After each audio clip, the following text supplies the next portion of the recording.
Okay, hello students. So here I'm going to demonstrate a video showing how to simulate a buck DC-DC converter using multisim. Okay, so our aim is to study the design and simulation of buck DC-DC converter using multisim software. Now I want you to follow this design. Okay, so the remaining things, that is principle, procedure, etc., whatever, you can either refer the usual manual thing, lab manual, it is there. You can write the principle and things from that, or you can refer your text and write your content. Okay, so the design is the usual design. So take the given parameters as input voltage 40 volt, output voltage, take the output voltage to be your roll number. Okay, so here I am showing an example with roll number say 33. So my output voltage is 33 volt. Now output power, let it be 15 watt, and the inductor current ripple is 5%, voltage ripple is 1%, switching frequency 40 kilohertz. Okay, so now we know the buck converters equation is V0 output voltage equals to duty ratio into VD, that is input voltage. So we can find the duty ratio from that, V0 by VD, that is 33 by 40, which is 0.825, and the current power divided by voltage, I get the current is 0.45 ampere. And from current ripple equation, current ripple means change in current, delta I divided by I naught. So here we are approximating the inductor current to output current, so average values. So we can write delta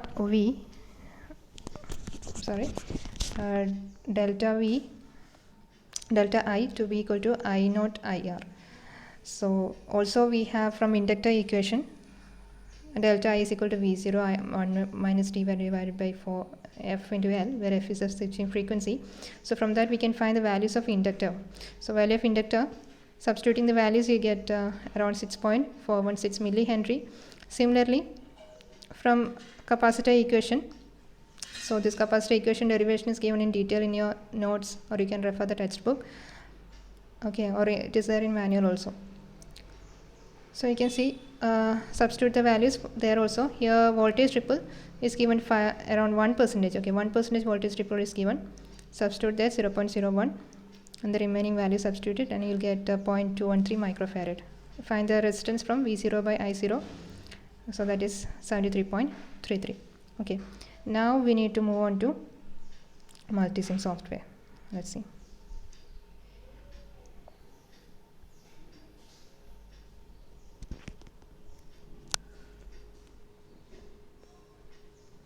So let me take a new tab. Multisim buck converter. Search for multisim buck converter. So what you get is, there is a already done one example program here for buck converter. So I'm going to open that circuit, and I'm going to edit my parameters and circuit values according to my design. Okay, so click on this open circuit. So now we will show a dialog box, because I'm not logged in. I'm using the free software whatever they are providing in the website. So click on open anyway. Okay,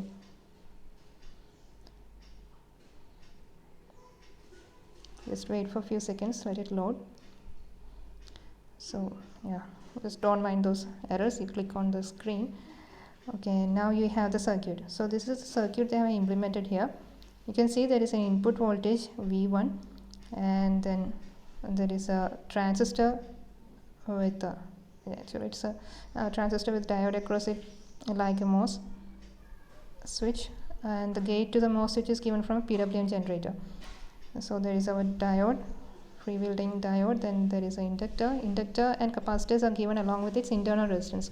So for time being we can take out those internal resistance. Okay, don't give those. We'll implement our simple circuit. Okay, so my input was 40 volt. So let me change my input. So click on that V1, double click, this dialog box will come. Click on 24, so that is highlighted. Now I can replace it with my voltage, that is 40 volt. Click back on circuit, and that is replaced with 40 volt. Okay, here gate circuit, how will you generate a gate? So click on this PWM generator. So the reason I'm editing this is because we are working on a free software. This PWM generator block we cannot take from these blocks available here. We need to have an account in that. Okay, some blocks are not available freely, so just edit that free circuit. Now here PWM generator, our frequency is 40 kilohertz. Okay, so give there 40 k, and then triangle. So here what we are doing is we are comparing a triangular waveform with a DC wave. So whenever our DC input is greater than triangle input, we will get a pulse. So when we compare it, just a straight line across a triangle wave, with the PWM generator will be a pulse. Okay, so here triangle's maximum value is 1 volt, minimum value is 0 volt. Let it be the same. And let the output voltage be 5 volt. Okay, we are not going to change the switch. Let it be BJT itself, because switches in multisim, it is markedly available switches list will be here. So you have to select that switch, and according to the data sheet of the switch, you have to select the output voltage, amplitude, and etc. Okay, so if you are selecting a MOSFET or a PMOS or NMOS anything, you have to see which model they are using here. You see what is the gate threshold voltage, and you provide accordingly. So for time being, I am using the same switch. Let it be 5 volt. Rise time, let it be 1 nanosecond. Now I need a duty ratio. How much? I got duty ratio 0.825. Okay, my duty ratio is 0.825. So how to generate 0.825? My maximum value of triangle is 1, right? So if I give a DC voltage 1 volt with comparing with a triangle which is having maximum 1, then its duty ratio will be 100%. So if I am giving a voltage of 1 volt, that means duty ratio is 100%. What I need is a duty ratio of 82.5, or duty ratio is 0.825. So for that purpose, how much I need to give here? V duty will be, instead of 205 m, I am going to give, my duty ratio is 0.825, so I will give 825 millivolt, 825 m, 825 millivolt. So whatever duty ratio you get, you convert the same number. Okay, take the same number here as millivolt, because triangle's maximum voltage we have taken is 1 volt.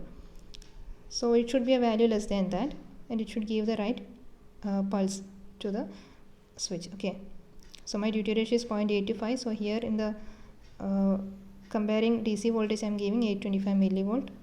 A triangle generator maximum voltage is 1 volt. Okay, now okay, I need only an inductor, so I'll just remove this internal resistance. I'm doing an ideal circuit. Okay, so L, my calculated value is 6.416 millihenry. 6.416 millihenry. And my capacitor, I'm going to remove this too. So how to join a line? You see here now this is a free end, so you click on that free end. So a pin like this one pin will come. So wherever I want to join, go and click on that point. It will join there automatically. Okay, if that pin doesn't come on first try, just keep trying, it will come.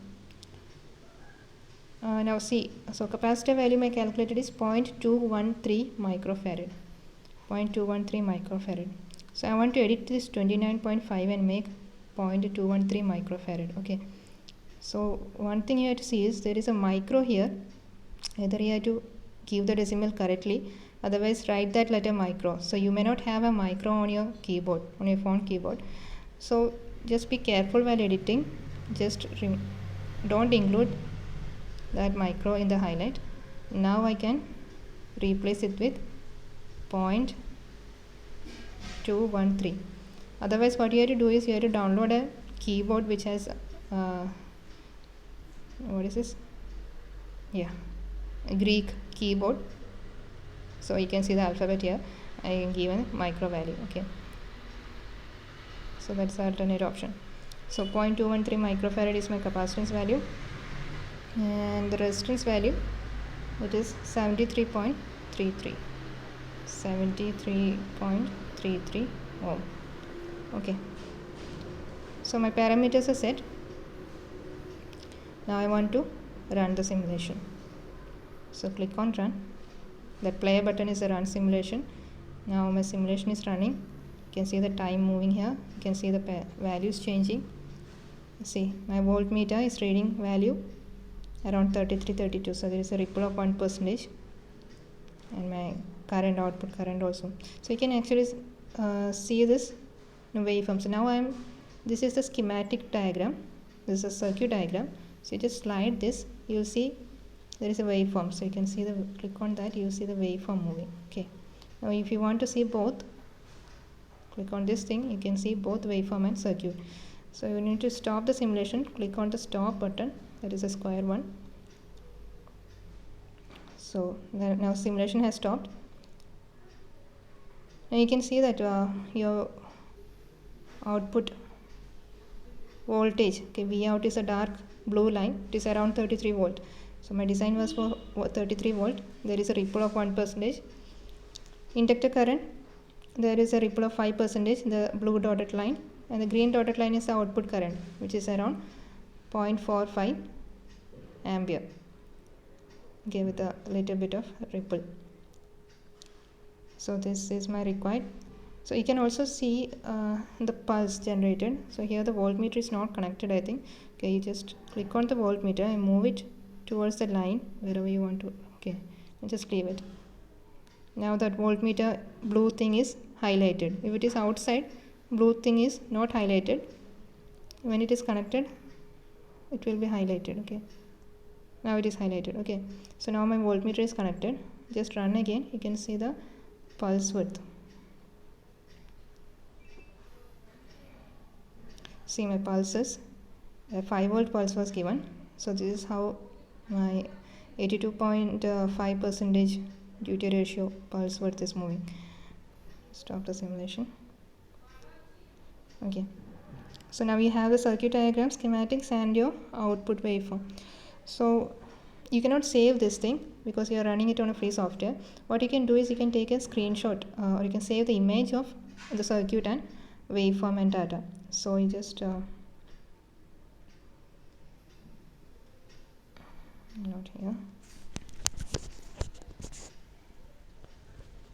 Okay, I just changed my screen to portrait mode, and here on the top right corner you can see an arrow mark pointing upwards. See an arrow mark pointing upwards. So if you click on that, so there is this schematic image, grapher image, and grapher data. So you click on the schematic image. Now it will ask for download. Okay, so click on download. Your image will be downloaded, a circuit diagram will be downloaded. Click on that again. Click on grapher image. Grapher image means that waveform. So that waveform will be downloaded. Okay, so if you click on open, you can see this is your image. Now it is saved in your phone. So now from the phone you can share it, you can upload to Google Classroom, submit it anywhere. Okay, so I suppose this is clear. So I'll be giving some more design questions. You do that in this method. Okay, thank you for watching.